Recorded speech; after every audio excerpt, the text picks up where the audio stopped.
నెల్లూరు జిల్లా కోట పట్టణంలోని cross road వద్ద దివంగత ముఖ్యమంత్రి డాక్టర్ వైఎస్ రాజశేఖర్ రెడ్డి 77వ జయంతి వేడుకలను వైఎస్ఆర్ కాంగ్రెస్ పార్టీ మండల అధ్యక్షులు పలగాటి సంపత్ కుమార్ రెడ్డి ఆధ్వర్యంలో ఘనంగా జరుపుకున్నారు. ముందుగా క్రాస్ రోడ్డు వద్దనున్న వైఎస్ రాజశేఖర్ రెడ్డి విగ్రహానికి పూలమాల వేసి నివాళులర్పించారు. అనంతరం కేక్ కట్ చేసి సంబరాలు జరుపుతున్నారు. ఈ సందర్భంగా యువజన నాయకులు చిల్లకూరు సాయి ప్రసాద్ రెడ్డి, పాముల సురేంద్ర, మహిళా అధ్యక్షురాలు రేష్మ మీడియాతో మాట్లాడారు.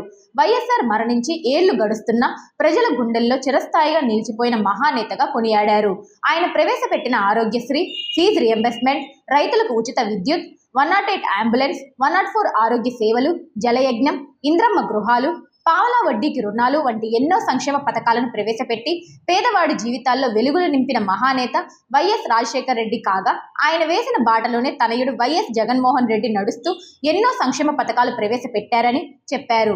రానున్న ఎన్నికల్లో ప్రజలు ఈ కూటమి ప్రభుత్వానికి తగిన గుణపాఠం చెప్పే రోజులు వస్తాయని, వైఎస్ జగన్మోహన్ రెడ్డి మళ్లీ ముఖ్యమంత్రి అవుతారని చెప్పారు. ఈ కార్యక్రమంలో వైఎస్ఆర్ కాంగ్రెస్ పార్టీ నాయకులు పాల్గొన్నారు. నమస్కారం. ఈరోజు దివంగత మహానేత డాక్టర్ రాజశేఖర రెడ్డి గారి యొక్క 77వ జయంతి వేడుకలు కోటలో మన పార్టీ పెద్దలు, పార్టీ అధ్యక్షుల సమక్షంలో జరుపుకోవడం జరుగుతుంది. అయితే గతంలో మనం చూసాం, ఈ దేశంలో స్వాతంత్రం వచ్చిన తర్వాత ఎన్నో రాష్ట్రాల్లో ఎంతోమంది ముఖ్యమంత్రిగా పనిచేశారు.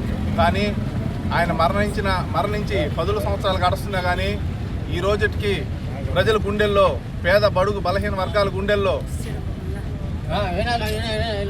ఆయన ఒక చెరగని ముద్ర వేసుకున్న నాయకుడు ఈ దేశంలోనే ఎవరైనా ఉన్నారంటే అది రాజశేఖర రెడ్డి గారు అని చెప్పేసి చెప్తా ఉన్నాం. అయితే ఆ రోజుల్లో ఆయన ముఖ్యమంత్రిగా ఉన్న సమయంలో వ్యవసాయాన్ని ఓ పండగగా,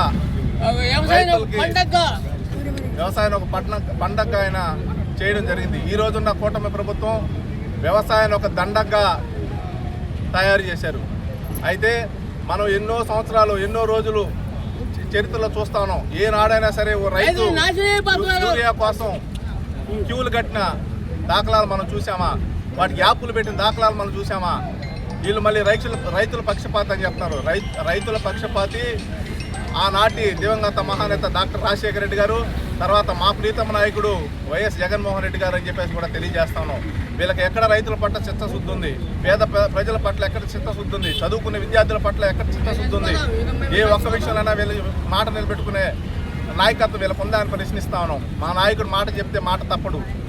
అదే రాజశేఖర రెడ్డి గారి బాటలో ఆయన ఒక అడుగు ముందుకేస్తే మా నాయకుడు 2 అడుగులు ఎంతోమందిని డాక్టర్లుగాను, ఎంతోమందిని విద్యార్థులు చదువుకున్నటువంటి వారిని తీర్చిదిద్దడం జరిగింది.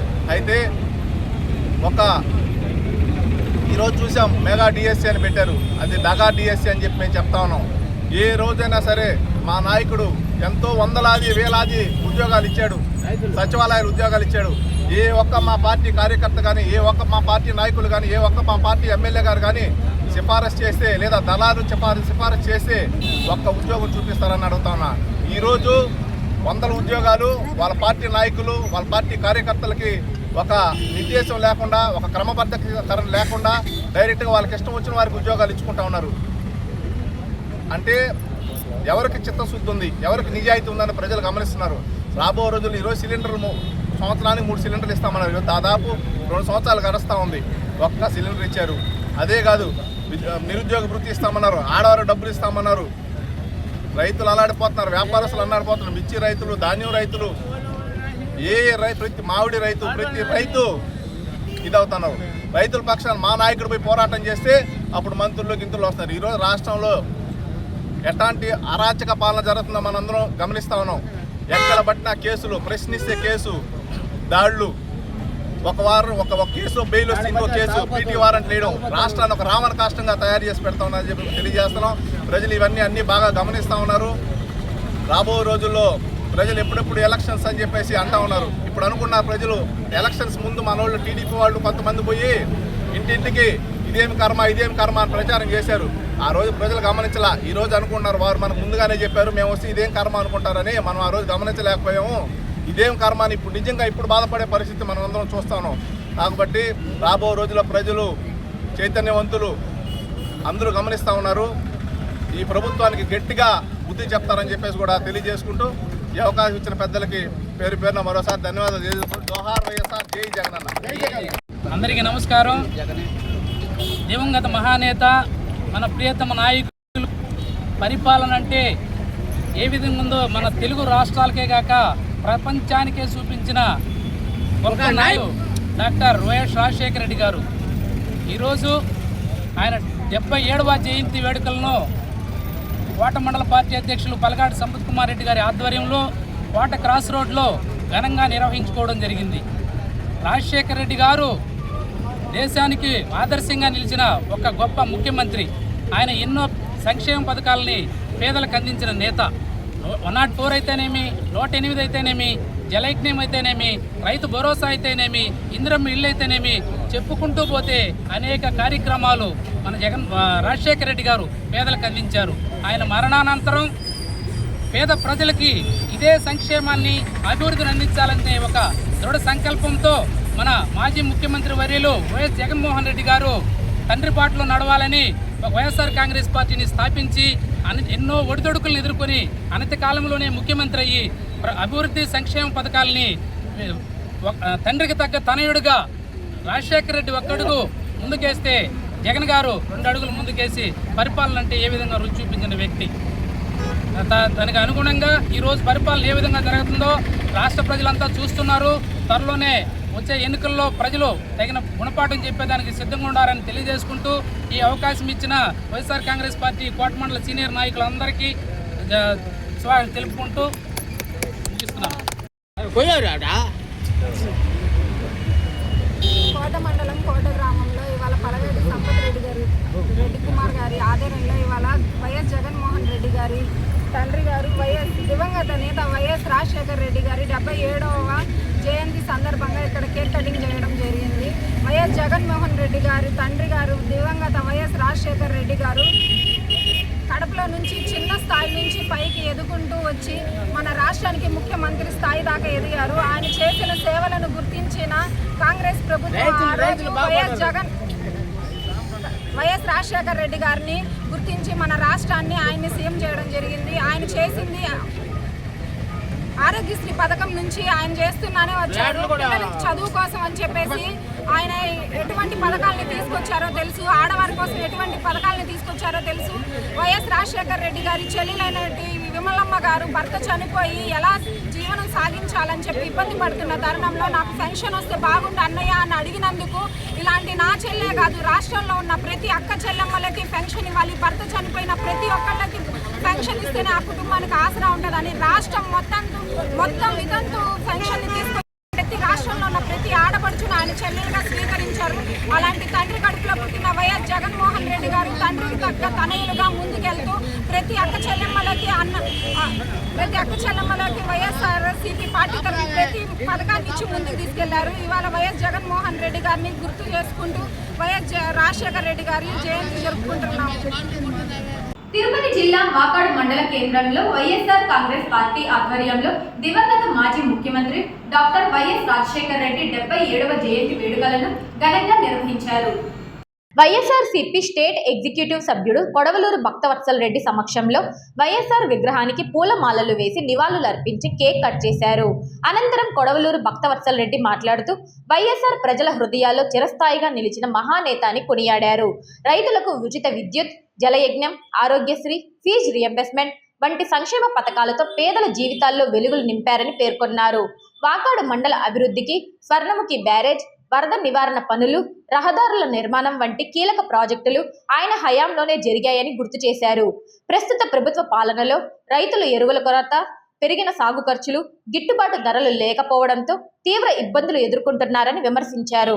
వైఎస్ఆర్ ఆశయాలను కొనసాగించేందుకు పార్టీ శ్రేణులంతా కట్టుబడి పనిచేసి మళ్లీ వైఎస్ఆర్సీపీ ప్రభుత్వాన్ని అధికారంలోకి తీసుకురావాలని పిలుపునిచ్చారు.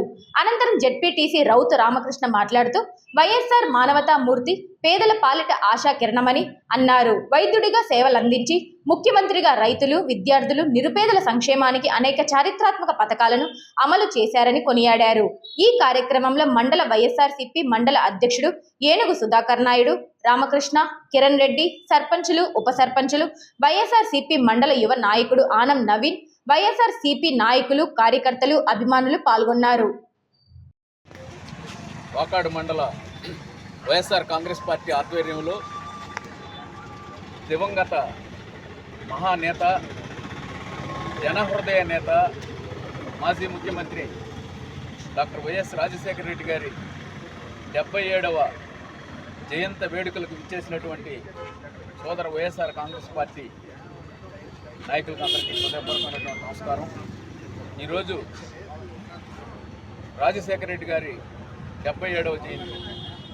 ఈ రాష్ట్రానికి అనేక మంది ముఖ్యమంత్రులు పరిపాలించిన జన హృదయ నేతగా పేరొందినటువంటి నిరోధాత్మైనటువంటి నేత రాజశేఖర రెడ్డి గారు.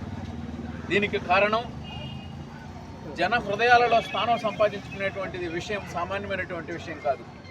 ఈ రాష్ట్రంలో ఉండేటువంటి అన్ని వర్గాల ప్రజల హృదయాలను చొరగొన్నటువంటి నేతగా చరిత్రలో నిలిచిపోయినటువంటి వ్యక్తి రాజశేఖర రెడ్డి గారు. దీనికి కారణం ఆయన అధికారంలోకి రాకముందు ఈ రాష్ట్రంలో సుదీర్ఘమైనటువంటి పాదయాత్ర చేశాడు ఉమ్మడి రాష్ట్రంలో.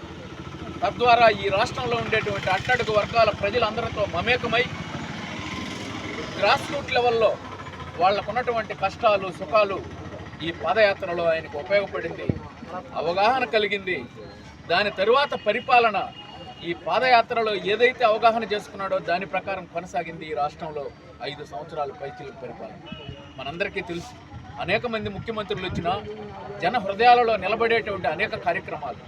రైతాంగం ఆ రోజు ఈ ఉమ్మడి రాష్ట్రంలో తెలంగాణ, రాయలసీమ ప్రాంతంలో ముఖ్యంగా ఆత్మహత్యలు చేసుకునేటువంటి పరిస్థితి. దాన్ని ఆలోచన చేశాడు. ఆ ఆలోచన మేరకే ఉచిత విద్యుత్ కార్యక్రమాన్ని ఈ రాష్ట్రంలో ఆయన అమలు చేశాడు. ఆనాటి వరకు ఉన్నటువంటి రైతాంగం ఉన్నటువంటి విద్యుత్ బకాయిలన్నింటినీ మాఫీ చేశాడు. జల యజ్ఞం అనేటువంటి కార్యక్రమం ద్వారా ఉమ్మడి రాష్ట్రంలో సుదీర్ఘ కాలంగా పెండింగ్లో ఉన్నటువంటి అనేక ప్రాజెక్టులకు ఆయన రూపకల్పన చేశాడు. ఈనాడు ఉభయ రాష్ట్రాలలో భారతదేశానికే తలమానికంగా వరి ఎక్కువ పండించేటువంటి రాష్ట్రాల కింద ఈరోజు ఆంధ్ర, తెలంగాణ ఉందంటే ఆ మహనీయుని యొక్క కృషి. ఆయన ప్రారంభించినటువంటి జలయజ్ఞం కార్యక్రమంలో అనేక ప్రాజెక్టులు, అందులో భాగంగా మన కళ్ళ ముందు కనపడేటువంటి స్వర్ణముఖి బ్యారేజ్ నిర్మాణం. అదేవిధంగా పేదల గురించి ఆలోచించాడు. పేద బిడ్డలు కూడా ఉన్నత చదువులు చదువుకోవాలనేటువంటి ఒక మహద్ ఆశయంతో ఈ రాష్ట్రంలో ఫీజు రియంబర్స్మెంట్ తీసుకొచ్చాడు. పేదవాడి ప్రాణం కూడా గొప్పదే, పెద్దవాడి ప్రాణానికి పేదవాడి ప్రాణానికి తేడా ఉండకూడదని ఆరోగ్యశ్రీ కార్యక్రమాన్ని ఈ రాష్ట్రంలో అమలు చేసి ఈరోజు పేదవాడి కూడా కార్పొరేట్ హాస్పిటల్కి పోయి వైద్యం చేసుకునేటువంటి ఒక హక్కును కల్పించినటువంటి మహానేత రాజశేఖర రెడ్డి. చెప్పుకుంటూ పోతే 1 గంట 2 గంటలో చెప్పచ్చు రాజశేఖర రెడ్డి గారు చేసినటువంటి సంక్షేమ అభివృద్ధి కార్యక్రమాల గురించి. ముఖ్యంగా నేను గుర్తు చేయదలుచుకున్న వాకాడు మండల చరిత్రలో రాజశేఖర రెడ్డి వాకాడు మండల ప్రజల హృదయాలలో శాశ్వతంగా నిలబడేటువంటి అనేక కార్యక్రమాలు చేశాడు. ప్రధానంగా ఈరోజు ఈ స్వర్ణముఖి బ్యారేజ్ నిర్మాణం కానివ్వండి, ఈ మండలానికి మొత్తం వాకాడు స్వర్ణముఖి నుంచి నీటిని తీసుకుపోయేటువంటి వాటర్ ప్రాజెక్టు కానివ్వండి, అంతకుముందు వర్షాకాలం వస్తే ప్రాణాల అరిచేతిలో పెట్టుకొని బతికేటువంటి వాళ్ళు స్వర్ణముఖి పక్కన ఉన్నటువంటి గ్రామాల ప్రజలు రాత్రులు నిద్రలేని రాత్రులు గడిపేవాళ్ళు. పర్మనెంట్గా ఫ్లడ్ బ్యాంక్స్ నిర్మాణం కానివ్వండి, అనేక మారుమూల గ్రామాలకు రోడ్డు సౌకర్యం కానివ్వండి, అనేక కార్యక్రమాలకు రూపకల్పన చేసినటువంటి మహనీయ వ్యక్తి రాజశేఖర రెడ్డి గారు. నేను మనవి చేస్తున్నా, ఏదైనా శాశ్వతమైనటువంటి నిర్మాణాత్మకమైనటువంటి అభివృద్ధి కార్యక్రమాలు ఈ వాకాడు మండలంలో జరిగాయంటే 2 ముఖ్యమంత్రుల హయాంలో, నేదురుమల్లి జనార్దన్ రెడ్డి గారి హయాంలో కొంత భాగం జరిగితే ఆ మిగిలిపోయినటువంటి అనేక కార్యక్రమాలను ఆయన సూచనల మేరకు రాజశేఖర రెడ్డి గారి హయాంలో అనేక కార్యక్రమాలు చేసుకోగలిగాం. ఆ తరువాత ఆ మిగిలిపోయినటువంటి కార్యక్రమాలను ఈనాటికి కూడా గతి మోక్షం లేనటువంటి పరిస్థితి. ఈరోజు ఈ ప్రభుత్వ హయాంలో అన్ని వర్గాల ప్రజలు దారుణమైనటువంటి పరిస్థితిలో ఉన్నారు. ప్రతి వర్గం ప్రజలు, ముఖ్యంగా ఈరోజు రైతాంగం దారుణమైనటువంటి పరిస్థితి ఉంది. ఈరోజు ఎరువులు దొరకనటువంటి పరిస్థితి, క్యూల్లో నిలబడి దాంట్లో కూడా రాజకీయం, దాంట్లో కూడా ఎవరికైతే రికమెండేషన్ ఉంటుందో వాళ్ళకి ఇచ్చేటువంటి పరిస్థితి, వాళ్ళ డబ్బులు పెట్టి వాళ్ళ భూమికి యూరియా వేసుకునేదానికి దిక్కులేనటువంటి పరిస్థితుల్లో ఈరోజు ఉన్నాయి. ఫర్టిలైజర్ రేట్లు చూస్తే ఒక్కొక్క బస్తాకి ఈరోజు 1000 రూపాయలు పెరిగినటువంటి పరిస్థితి. ఈరోజు 28కి 28 1900 ఉన్నటువంటిది ఈరోజు దాదాపు 3000 రూపాయలు వచ్చింది. 20కి 20 అనేటువంటిది 1300 ఉన్నటువంటిది ఈరోజు 2350కి వెళ్ళిపోయింది. అంటే ఎరువుల బస్తా ప్రతి బస్తా మీద ఈనాడు 1000 రూపాయలు పెరిగినటువంటి పరిస్థితి. సరే, ఇన్పుట్స్ అన్నీ పెరిగాయి, విత్తనాల ధరలు పెరిగాయి, ఎరువుల ధరలు పెరిగాయి, పెస్టిసైడ్స్ ధరలు పెరిగాయి. అట్టని వడ్ల రేట్ ఏదన్నా ఉంటే 17,000కు అమ్ముకున్నారు ఈరోజు కల్లాల్లో. కానీ ఈరోజు ఉంది 30,000. కారణం దళారు చేతుల్లోకి వెళ్ళిపోయింది, రైస్ మిల్లర్ల చేతుల్లోకి వెళ్ళిపోయింది. ఈ మిల్లర్లు ఇచ్చేటువంటి ముడుపులకు లోపడి ఈ ప్రభుత్వం రైతు చేతిలో ఉన్నప్పుడు మటుకు గిట్టుబాటు ధర లేదు, దళారుల చేతికి పోయిన తర్వాత పెద్ద ధరలు వచ్చేటువంటి పరిస్థితి. ఈరోజు 17,000కు దొరుకుతున్న ఓపెన్ మార్కెట్లో బియ్యం ధరలు తగ్గేటువంటి పరిస్థితి లేదు. ఈ విధంగా రైతాంగం గిట్టుబాటు ధరలు లేక ఈరోజు చిత్తూరు జిల్లాలో మామిడికాయలు రోడ్లు పోసుకునేటువంటి పరిస్థితి, మదనపల్లిలో టమాటాలు రోడ్లు పోసుకునేటువంటి పరిస్థితి, ఇటు ప్రకాశం జిల్లాలో పొగాకు రైతులు వీధికెక్కేటువంటి పోరాటం చేయాల్సినటువంటి పరిస్థితి. ఈ విధంగా రైతాంగం దుర్భర అవస్థలు అనుభవిస్తూ ఉంది ఈ ప్రభుత్వ హయాంలో. ఇకపోతే ఈ రాష్ట్రంలో ఉండేటువంటి మహిళామ తల్లులు, ఆయన చెప్పినాడు సూపర్ 6 హామీలు, 1500 కోసం ఎదురు చూస్తున్నారు. 2 సంవత్సరాలు దాటిపోయినా మోక్షం లేనటువంటి పరిస్థితి. ఈరోజు 0 వడ్డీ రుణాలు లేనటువంటి పరిస్థితి. ఈరోజు డ్వాక్రా సంఘాలు ఏర్పడిన తర్వాత రాజకీయం జోక్యం ఉండేటువంటిది కాదు ఏ ప్రభుత్వ హయాంలో అయినా. ఈరోజు అధికార పార్టీ చెప్పినటువంటి వాళ్ళకే లోన్లు ఒక మానవతామూర్తి, గొప్ప రాజకీయవేత్త, ఒక ఆదర్శప్రాయుడు, మాజీ ముఖ్యమంత్రి వైఎస్ రాజశేఖర రెడ్డి గారి జయంతికి విచ్చేసిన ప్రతి ఒక్క వైఎస్ఆర్ కుటుంబ సభ్యులకు, మీడియా మిత్రులకు నా హృదయపూర్వక నమస్సుమాన్యం. చాలామంది పుడుతూ ఉంటారు, చచ్చిపోతూ ఉంటారు, మనం వింటూ ఉంటాం, కథలు చెప్తుంటారే కానీ కార్యాచరణ చేయలేని వ్యక్తుల గురించి వింటూ ఉంటాం. కానీ రాజశేఖర రెడ్డి గారు ఎంబీబీఎస్ చేసిన వెంటనే రూపాయికి పేద ప్రజలకు సర్వీస్ చేయడం జరిగిందంట.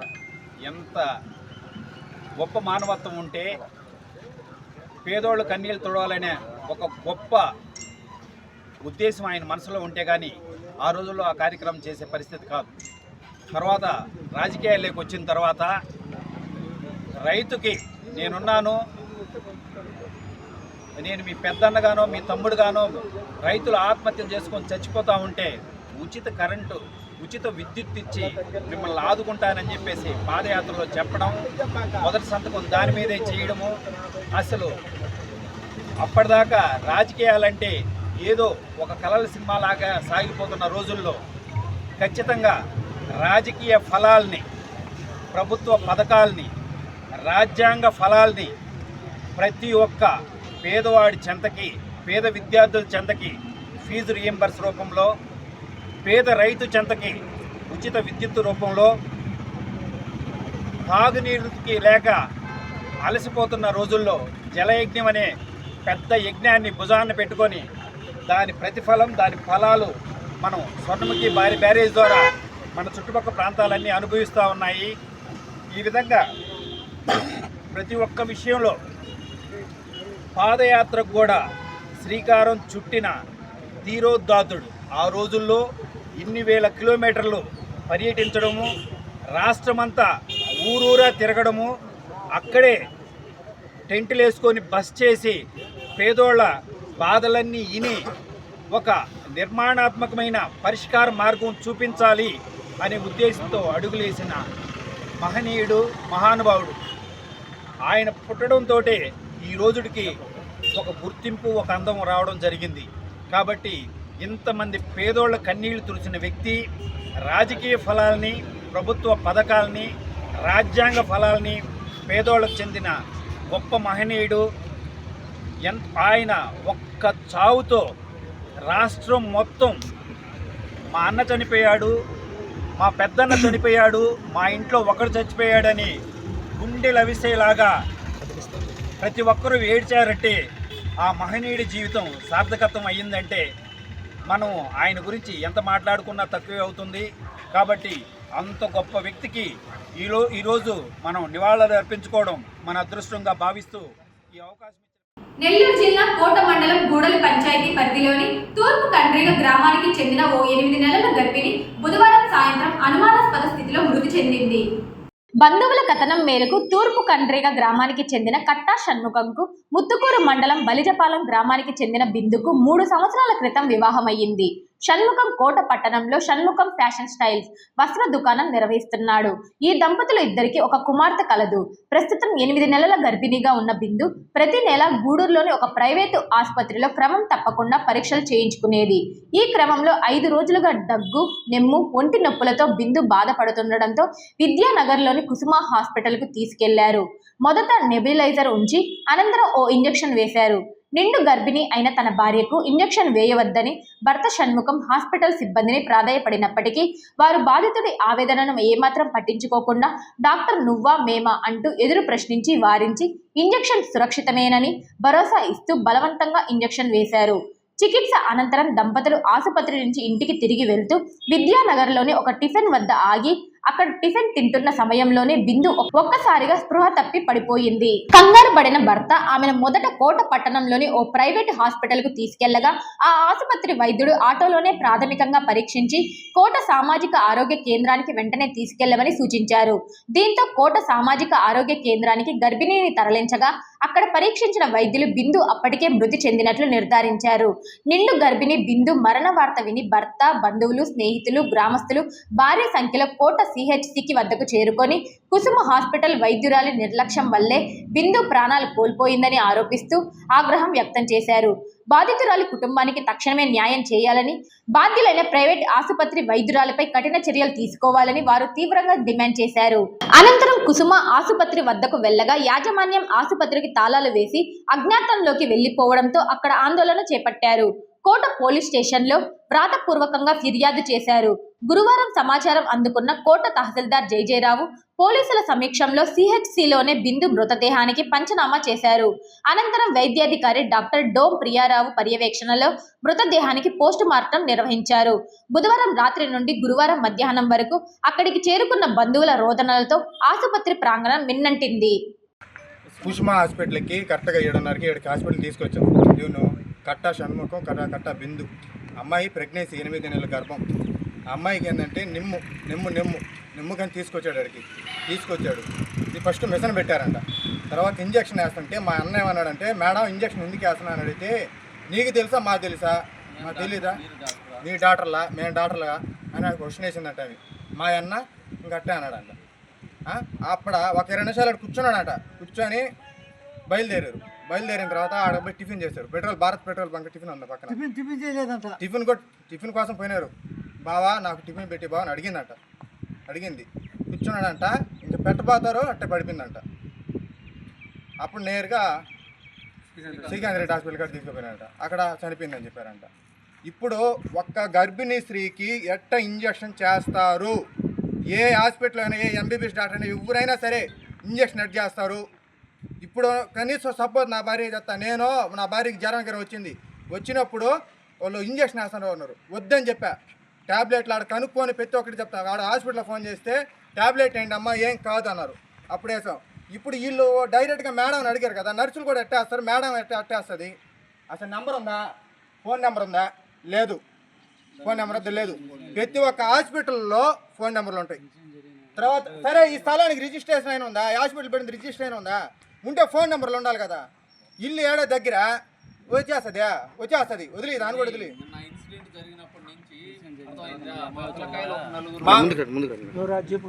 ఇన్సిడెంట్ జరిగినప్పటి నుంచి నిన్న 4 వచ్చారు బండి వేసుకుని ఇక్కడ మేడంని కలవడానికి వస్తే అప్పటికి హాస్పిటల్ క్లోజ్ చేసి అందరూ వెళ్ళిపోయారు, ఖాళీ చేసేసి.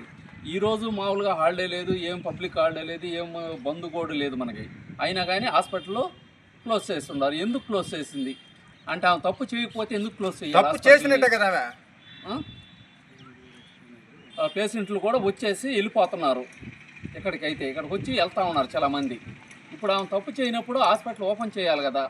ఇప్పుడు మామూలుగా బయట హాస్పిటల్లో చూపించుకుంటుంది. గర్భిణీ స్త్రీ 8 నెలల స్త్రీ అంటే ఆల్రెడీ గూడూరులో సేరెడ్డి హాస్పిటల్లో చూపించుకుంటున్నారు.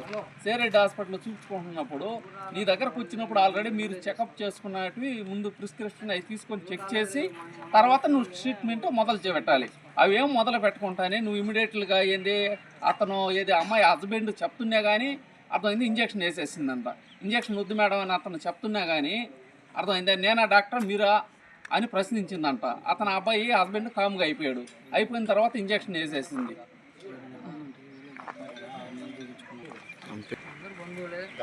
హాస్పిటల్ పేరు ఆమె పేరు డాక్టర్ పేరు రూప. అధికారులు ఊరైనా సరే అందరూ మాకు కొత్తగా వచ్చిన అధికారులంతా మాకు న్యాయం చేయాలి, స్పందించి న్యాయం చేయాలి. ఇట్లాంటి హాస్పిటల్ ఉన్నా ఒకటే హాస్పిటల్ని సీజ్ చేయాలి, మీరు సీజ్ చేసేటట్టు చేయాలి. ఎందుకు ఒక ప్రాణాన్ని తీసేస్తుంటే మీ ఎట్టున్నారు అసలు? ఎందుకు డాక్టర్లు ఎందుకు? ఇది అయితే ధర్నా ఖచ్చితంగా దిగుతాం. 3 రోజులైనా సరే 10 రోజులైనా సరే వదలం. ఈ హాస్పిటల్ సీజ్ చేసేదాకా ఉంటాం. కేంద్ర రాష్ట్ర ప్రభుత్వాలు ప్రతిష్టాత్మకంగా చేపడుతున్న స్పెషల్ ఇంటెన్సివ్ రివిజన్ కార్యక్రమంలో భాగంగా నెల్లూరు జిల్లా కోట మండలంలో 68% ఓటరు నమోదు ప్రక్రియ పూర్తి చేయడం జరిగిందని, ఈ నెల 14వ తారీఖుతో గడువు ముగియనుండడంతో బిఎల్ఓలకు అంగన్వాడీ ఆశా వర్కర్ల కార్యకర్తల వంటి సిబ్బంది అదనంగా నియమించడం జరిగిందని కోట మండల తహసీల్దార్ కటారి జయజయరావు తెలిపారు. కోట మండలంలో మొత్తము 52 బూతులకు గాను 52 బిఎల్ఓలు కలరు. వాటికి గాను మాకు మొత్తం ఓటర్లు 42,450 ఓటర్లకి ఎన్యూమరేషన్ ఫామ్స్ 99.87% ఇవ్వడం జరిగింది. అలాగే వారి దగ్గర నుంచి సేకరించి డిజిటలైజేషను ఇప్పటి వరకు 68.37% చేశాం. ఇంకా వ్యవధి ఒక 5 రోజులు మాత్రమే ఉంది. ఈ బిఎల్ఓలకి అనుగుణంగా అడిషనల్గా స్టాఫ్ను కూడా ఇవ్వడం జరిగింది. అంగన్వాడీ వర్కర్స్, ఆశా వర్కర్స్ను కూడా వారితో జతపరిచి త్వరితగతిన పూర్తి చేయాలని వారికి ఆదేశాలు ఇవ్వడం జరిగింది. అంతేగాని ఇంకొకటి, ప్రజలు అందరూ ఇంకా క్లెయిమ్స్ ఫారాలు కూడా ఇవ్వట్లేదు. బిఎల్ఓలకి అందజేయాలని కూడా నేను ప్రజల్ని కోరుతున్నాను. లేదు అందుబాటులో ఉన్న అంగన్వాడీ వర్కర్కి కానీ ఆశా వర్కర్కి కానీ కూడా ఇవ్వచ్చు. దయచేసి ఈ 2 రోజుల్లో మీ వద్ద ఉన్న ఫారాలని వాళ్ళకు అందజేయవలసిందిగా తెలియజేయడమైనది. తిరుపతి జిల్లా చిట్టమూరు మండలం అరవపాలెం గ్రామంలో వెలసి ఉన్న శ్రీ వల్లి దేవస్థాన సమేత సుబ్రహ్మణ్యేశ్వర స్వామివారి దేవస్థానంలో వార్షిక వేడుకలను ఘనంగా నిర్వహించారు. ఆలయ ధర్మకర్త నల్లారెడ్డి రాజారెడ్డి ఆధ్వర్యంలో ఆలయ అర్చకులు వేద మంత్రాల నడుమ స్వామివారికి అభిషేకాలు, హోమాలను జరిపించారు. ఈ కార్యక్రమంలో చెక్కిరాల సాయి కుమార్ స్వామి, గ్రామస్తులు, భక్తులు పాల్గొన్నారు.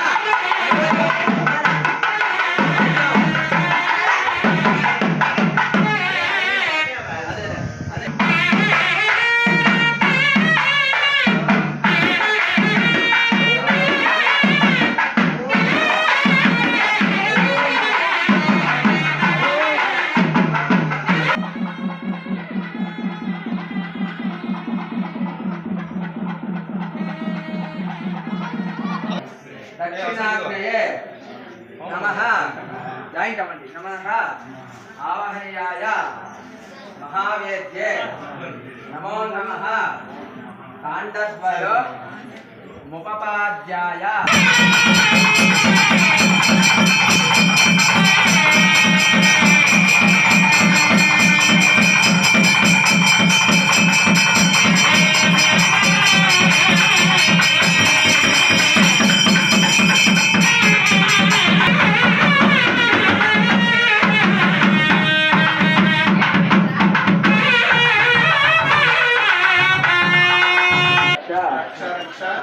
परमेश्वर రక్ష పరమేశ్వరి రక్ష జనార్దన రక్ష శ్రీవల్లీ దేవసేన సమేత సుబ్రహ్మణ్యేశ్వర స్వామినే నమః.